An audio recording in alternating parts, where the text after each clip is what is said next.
Welcome back to Everyday English Podcast. Today, we are going to... And that is why we really need to focus on this skill today. Wait, Tom, stop. We could not hear the beginning of that sentence. You were on mute. Oh no, not again. That is the worst feeling in the world. I just gave a fantastic introduction and nobody heard a word of it. I did this exact thing yesterday with my boss. I talked for 2 full minutes about the budget. I was really passionate, waving my hands, and then I realized he was just staring at my moving lips. I wanted to disappear under my desk. Don't disappear. Today, we are learning the exact phrases to save yourself when technology fails, so you can look professional even when your connection is bad. This is actually a huge relief because I feel like half of my life is on video calls now. Whether it's Zoom or Teams or Skype or FaceTime, the technology is amazing, but the awkward moments are terrible. Exactly. And you know, Sarah, there is a joke going around that the most commonly used phrase in the English language used to be, "How are you?" But now, in 2024, it is definitely, "Can you hear me?" Can you hear me? Am I frozen? Can you see my screen? It is a whole new language we have to learn. And the problem is, when these technical problems happen, we usually panic. We forget our grammar, we forget our politeness, and we just shout hello, hello into the microphone. Right, and that can sound a little bit unprofessional, especially if you are talking to a client or a manager. You need to know how to manage the situation calmly. You need to know the specific vocabulary to describe what is going wrong, because "it is not working" is not very helpful for the other person. True. If I tell you it's not working, you don't know if my internet is dead, if my microphone is broken, or if I just spilled coffee on my keyboard. Hopefully not the coffee, but yes, precision is key. So we have prepared a very realistic dialogue for you today. We are going to listen to a typical Monday morning meeting that goes a little bit wrong. A little bit wrong? I think this sounds like every meeting I have ever been in. Let's jump right in and take a listen. In this scene, we have Mark, who is leading the meeting, and 2 employees, Julie and John. Pay attention to how they describe the technical problems. Start of scene. Okay, everyone, thanks for joining. Let's get started. Julie, could you please share the numbers for Q3? Sure, let me just share my screen. Can everyone see it? Not yet. Oh, there it is. Go ahead. So, as you can see here, the sales have dropped by... Pshh. I'm sorry to interrupt, Julie. John, I think we are getting some feedback from your side. Could you please go on mute? Oh, sorry about that. Is that better? Much better, thanks. Go ahead, Julie. Thanks. So, the sales dropped because... Julie? Julie, are you there? I think she's frozen. Yeah, it looks like there is a bit of a lag. Julie, can you hear us? And that is why the numbers are down. Hello? Did you catch that? Sorry, Julie, you were breaking up there for a minute. You cut out right after you said sales dropped. Could you repeat the last part?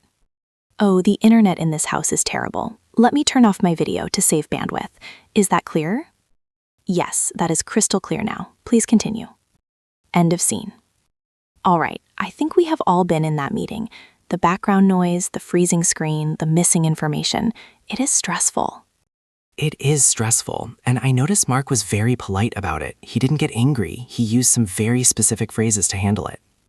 He did, and there were some great vocabulary words in there that describe exactly what was going wrong. Let's look at the first problem they had. John was making a lot of noise.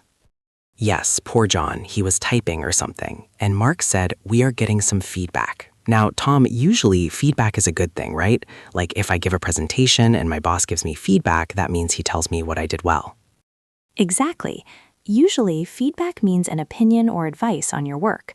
But in the context of audio and electronics, feedback is that terrible high-pitched sound you hear when a microphone is too close to a speaker. Or sometimes we use it generally to mean annoying interference or static noise on the line. Okay, so if I hear a loud buzzing sound or a weird echo, I can say, "I am getting some feedback"? Yes, you can say, "There is some feedback on the line."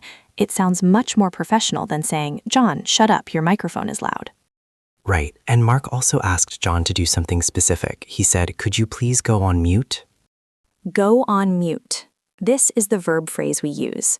To mute something is to silence it, but in a call, we often say go on mute or put yourself on mute. I usually just say, mute yourself. Is that rude? It is a little direct. Mute yourself is a command. It is an imperative. If you are the boss, maybe it is okay. But could you go on mute is softer. It suggests that John is doing it voluntarily. I see. It's that polite modal verb could again. It saves relationships. It really does. Now, after John went on mute, Julie started talking, but then she stopped, or rather, the image stopped, and John said, "I think she is frozen." Now, she is not cold, right? She doesn't need a jacket? No, she is warm and comfortable. When we say a computer or a screen is frozen, we mean the image is stuck. It is not moving. It is like a photograph. This happens to me all the time, and usually the person is frozen with a very funny face, like their mouth is open or their eyes are closed. Always. It is never a flattering picture. So you can say you are frozen or your screen froze. And then Mark mentioned another word. He said, it looks like there is a bit of a lag. L-A-G, lag. What is lag? Lag is a delay. It is when the audio and the video do not match, or when you speak and the other person hears it 3 seconds later. It comes from the verb to lag, which means to fall behind or to move slowly. Ah, like if we are walking together and I am walking very slowly, I am lagging behind? Exactly. So if the internet is slow, the data lags. If you are a gamer, you know this word very well. Lag is the enemy of gamers. And it is the enemy of meetings too, because if there is a lag, you end up interrupting each other constantly. You try to speak, then they speak, then you both stop. It is a nightmare. It is very awkward.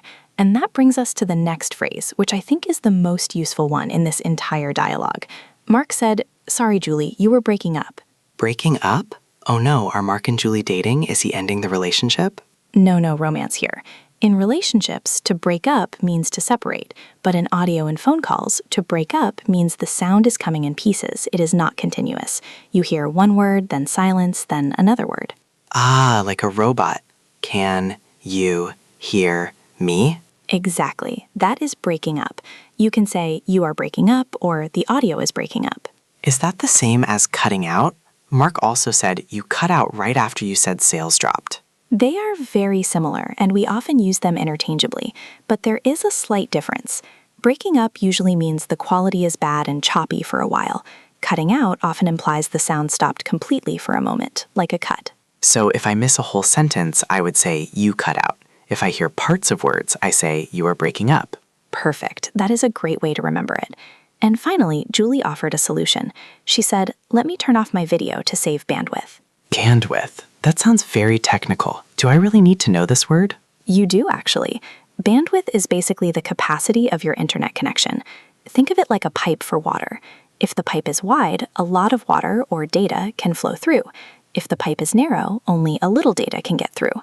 Video takes a lot of space, so it needs a lot of bandwidth.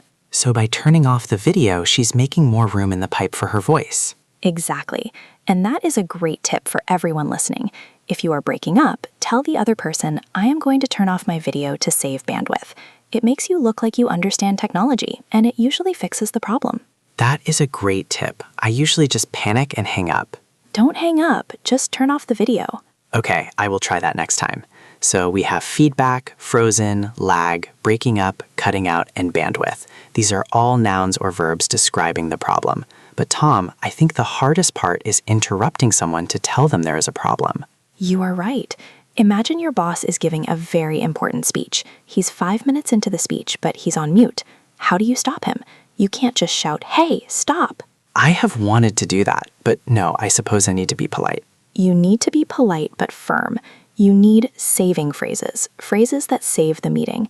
Before we get to those, I want to take a quick second to remind you that if you are enjoying this episode and you want to support us, please hit that subscribe button. It really helps us create more realistic dialogues like this one. And if you subscribe, you won't experience any lag in receiving our new episodes. Smooth transition, Tom. Very smooth. I try. Okay, let's talk about these polite interruptions. We call them signaling phrases. You are signaling that there is a technical issue, not a content issue. Okay, so scenario 1. The other person is on mute. They are talking, lips moving, no sound. What do I say? The casual way, with a colleague or friend, is just, "You're on mute." You're on mute. Simple. Simple. But if it is a client or a boss, try this. I think we might have lost your audio. Ooh, I like that. We lost your audio. It sounds like it is the computer's fault, not the boss's fault. Exactly. That is the secret of business English. Blame the technology, not the person. If you say you forgot to unmute, you are blaming them.